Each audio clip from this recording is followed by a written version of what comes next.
এবার ভক্ত নন্দী দেবাদিদেব মহাদেবকে একটি প্রশ্ন করলেন। তিনি মহাদেবকে জিজ্ঞেস করলেন, হে প্রভু, একজন মানুষ আরেকজন মানুষকে ছোট ভেবে অবজ্ঞা করলে, অবহেলা করলে কোন পাপ হয়? তার এই পরিণামের জন্য সে কি সাজা পায়? মহাদেব বললেন, হে নন্দী, আজ তুমি সমগ্র মানব জাতির কল্যাণের উদ্দেশ্যে উচিত প্রশ্নই করেছ। কলির অন্তে এখন মানুষ আর মানুষকে সম্মান করে না। যদি কেউ একটুও ক্ষমতাবান হয়, সে অন্যকে ছোট করে দেখে, কিন্তু তারা এটা ভাবেই না যে এমনটা করলে তাদের সঙ্গে কি হতে পারে। এই প্রসঙ্গে আমি তোমাকে একটি অত্যন্ত পবিত্র কথা শোনাতে চাই। এই কথার মাধ্যমেই তুমি তোমার সমস্ত প্রশ্নের উত্তর পেয়ে যাবে। অনেক দিন আগেকার কথা, এক রাজ্যে একটি অত্যন্ত অহংকারী রাজা বাস করত। প্রতি সপ্তাহেই সে শিকারে যেত। এমনই একদিন শিকারে যাওয়ার পর বনের মধ্যে একটি পিঁপড়ে রাজাকে বলতে লাগলো, হে রাজন, আপনি এই বনে শিকার করতে এসে আমাদের অনেক ক্ষতি করেন। আমরা আপনার কি ক্ষতি করেছি বলুন তো? রাজা নিচের দিকে তাকিয়ে দেখে বলল, এই কে রে তুই? পিঁপড়েটি বলতে লাগলো, আমি পিঁপড়ে বলছি রাজা মশাই। রাজা বলল, ও তুই, বল কি ক্ষতি করেছি আমি তোদের? পিঁপড়ে বলল, মহারাজ, আপনি যখন বনে শিকার করতে আসেন তখন আপনার এবং আপনার সেনাদের পায়ের নিচে পড়ে আমরা অসংখ্য পিঁপড়েরা মারা পড়ি।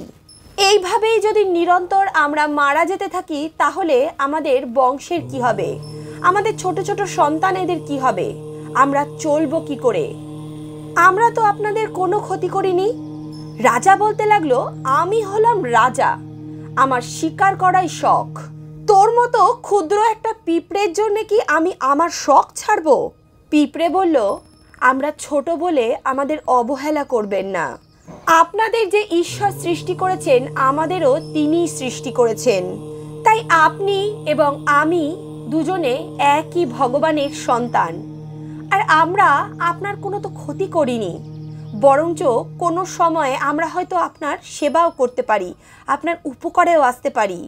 দাম্ভিক অহংকারী রাজা পিঁপড়ের এরূপ কথা শুনে হা হা করে হেসে উঠল আর বলতে লাগলো, তোর মতো একটা ছোট পিঁপড়ে যে মাটির সঙ্গে কথা বলে, সে করবে আমার উপকার? পিঁপড়ে বলল, তাহলে আপনার রাজ্যে আমাদের কোনো দাম নেই? তোরা এত ছোট একটা জীব, তোদেরকে আমার কিসের দরকার? তোরা তো কোনোদিনও আমার উপকারেও আসবি না। তোদের দ্বারা আমার কোনো লাভও হবে না, আবার তোরা আমার কোনো ক্ষতিও করতে পারবি না। বরঞ্চ তোরা যদি পায়ের নিচে পড়ে মরিস তাহলে তোরা উদ্ধার পেয়ে যাবি।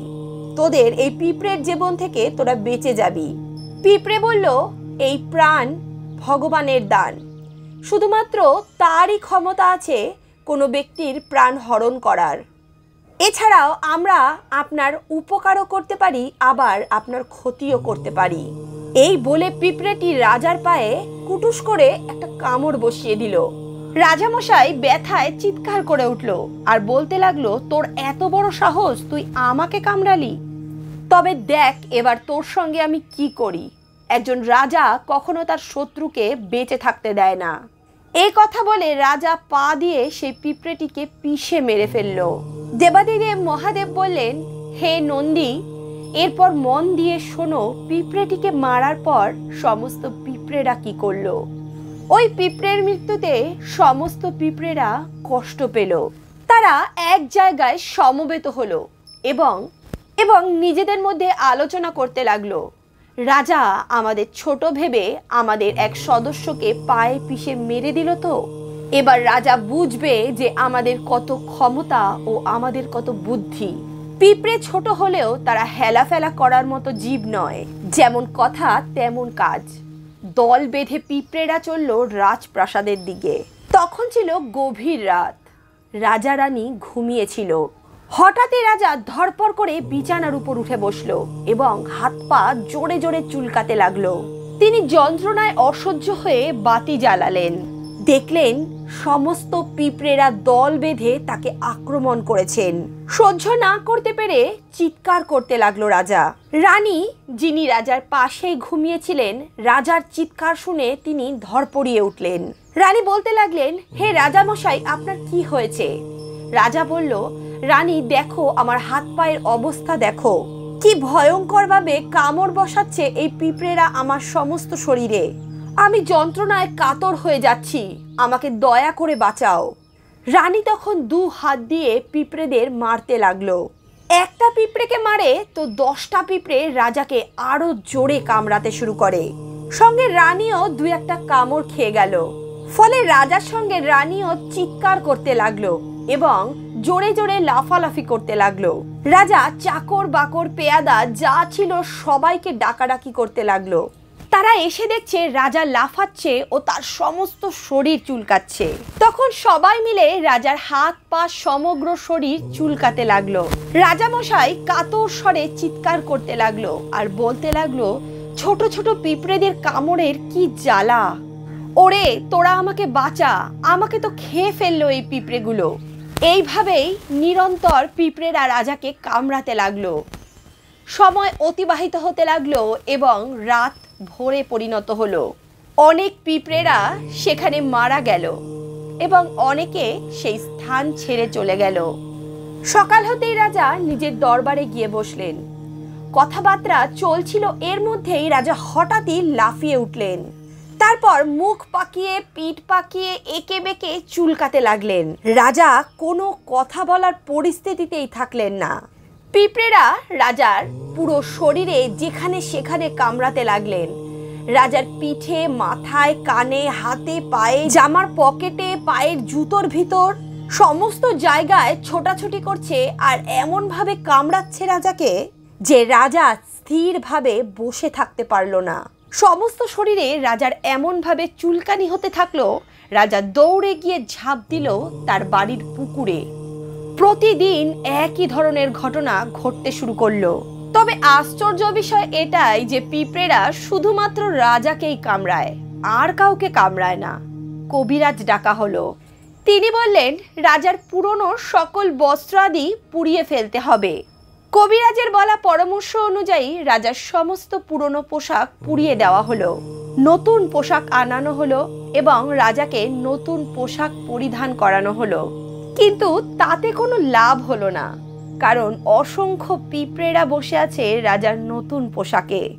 যেই পোশাকই রাজা পরছে সেই পোশাকেই পিঁপড়েরা বসে আছে আর সেই পিঁপড়েরা রাজাকে কামড়াচ্ছে। অবশেষে মন্ত্রীদের পরামর্শে রাজপ্রাসাদে আগুন লাগিয়ে দেওয়া হলো। রাজা হাঁপ ছেড়ে বাঁচল আর ঠোঁট বাঁকিয়ে বলল, এবার কামড়া, বল কিভাবে এখন কামড়াবি? দিলাম তো সবাইকে পুড়িয়ে ছাই করে, আমার মতো রাজার ক্ষতি করতে চাইছিলি তোরা? দেখ এবার তোদের সঙ্গে কি হলো। বাকি পিঁপড়েরা এবার আলোচনায় বসলো। এবার তারা কি করবে? তাদের অনেক সঙ্গী সাথী মারা গেছে, তারা দুঃখে ভেঙে পড়ল। অপরদিকে রাজার জন্য নতুন রাজপ্রাসাদ নির্মাণ করা হলো। পিঁপড়েরা সিদ্ধান্ত নিল এবার ওই নতুন রাজপ্রাসাদে গিয়ে রাজাকে আক্রমণ করতে হবে। এদিকে পিঁপড়েরা সবাই মারা গেছে ভেবে রাজা তো নিশ্চিন্তে ঘুমাচ্ছে। এমন সময় সমস্ত পিঁপড়েরা মিলে রাজাকে হামলা করলো। রাজা তো পিঁপড়ের কামড়ে আবার পাগলের মতো লাফালাফি ছোটাছুটি শুরু করে দিল। উন্মাদ পাগলের মতো সে রাস্তায় এদিক ওদিক ছুটতে শুরু করলো।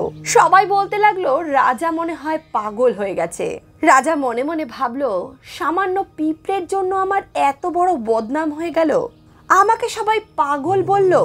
রাজা নিজের সৈনিকদের আদেশ দিল, সমগ্র জঙ্গলে আগুন লাগিয়ে দে, এই পিঁপড়েদের বংশ আমি আজ ধ্বংস করে দেব।